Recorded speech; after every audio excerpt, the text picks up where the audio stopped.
এই তো এখানে সব কিছু বের করে নিয়েছি, লাউ শাক, লাল শাক, মাছও ফ্রিজ থেকে বের করে রাখলাম। তো লাল শাক ধুয়ে রেডি করে নিয়েছি, আর লাউ শাকটা ফ্রিজে রেখে দিব, ডাঁটাগুলো বাকি আছে কাটার জন্য। কারণ আমি কেচি দিয়েই কেটেছিলাম লাউ শাকটা, এই জন্য ডাঁটাটা কাটা হয়নি, বটি দিয়ে কাটবো। আসসালামু আলাইকুম, সবাই কেমন আছেন? আশা রাখি আল্লাহর রহমতে সবাই ভালো আছেন। আর এই তো এখানে একটু নুডলস রান্না করতেছি। সকালবেলা যে পাউরুটি খাওয়া হয়েছে, আর তো কিছু খাওয়া হয়নি। তো এখন সবার খিদা লাগছে, একটু ডিম আর কাঁচামরিচ দিয়েই শর্টকাটভাবে আমি নুডলসটা রান্না করে নিচ্ছি। তো এখন যখন খাবো, অত সবজি টবজি দিয়ে রান্না করার কিছুই নেই। তা আমি সবসময় বাসায় শর্টকাট নুডলস রান্না করলে পেঁয়াজ ব্যবহার করি না।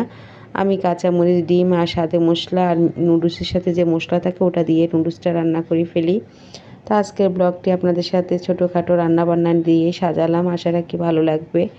যদি ভালো লাগে লাইক দিয়ে আমার পাশে থাকবেন, ভালো লাগলে কমেন্ট করে জানাতে পারেন। তো এই তো এখন ডিমটা ভালো করে ভেজে নুডলসটা দিয়ে দিছি। তো রান্না হয়ে গেলে সবাইকে দিয়ে দিব, আর শাকটা বসিয়ে দিব, ডাল বসাই দিব। তো এখন সবাইকে দিয়ে তারপরে একটু চা খাবো, খেয়ে দিয়ে তারপরে ডালটা ধুয়ে বসাই দিই। তারপরে আর মাছ ধুয়ে মাছ ম্যারিনেট করে নিব, মাছটা কড়া কড়া করে ভেজে নিব।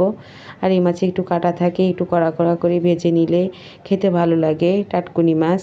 তো এই তো এখন সবাইকে বেড়ে দিচ্ছি, তো আমি একটু খাবো। তা আমি আগে ডালটা বসিয়ে দিই, তারপরে খাবো, কারণ ডালটাই ফাঁকে দিয়ে হতে থাকুক।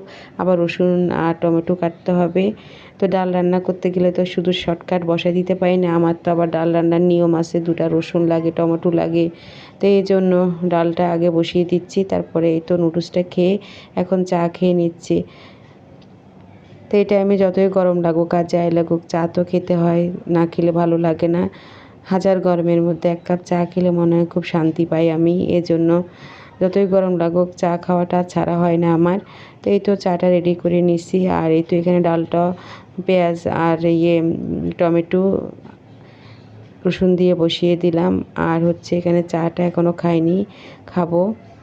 তো এখনও পেঁয়াজ দিইনি ডালে, পেঁয়াজ দিব আমি। তারপরে এই তো এখানে শাকটা বসা দিচ্ছি। তো শাকটা শুধু রান্না করব, কারণ মাছ দিয়ে শাক রান্না করলে কেউ খেতে চায় না, এজন্য শাকটা শুধু শুধু রান্না করবো। এইভাবে রান্না করলে ভীষণ ভালো লাগে। অনেকে হয়তো বলবেন মাছ ছাড়া আবার শাক রান্না করা যায় না কি, এইভাবে রান্না করে খেলে না অসম্ভব মজার হয়। তো এই তো এখানে আমি পেঁয়াজ আর কাঁচামরিচ দিয়ে দিলাম, আর স্বাদ মতো লবণ দিয়ে একটু ভালো করে ভেজে নিয়েছি। এখন রসুন পেস্ট দিয়ে দিচ্ছি।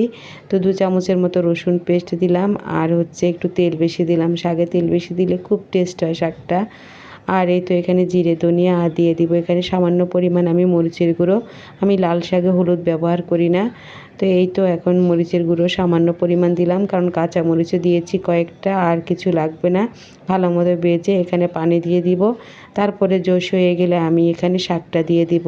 তো এই তো ভালো মতো একটু ভেজে নিচ্ছি মশলাটা। তারপরে পরিমাণ মতো এখানে পানি দিয়ে দিব, বেশি পানি লাগবে না, কারণ শাক তো একদম নরম জিনিস, একটু কষালেই হয়ে যাবে।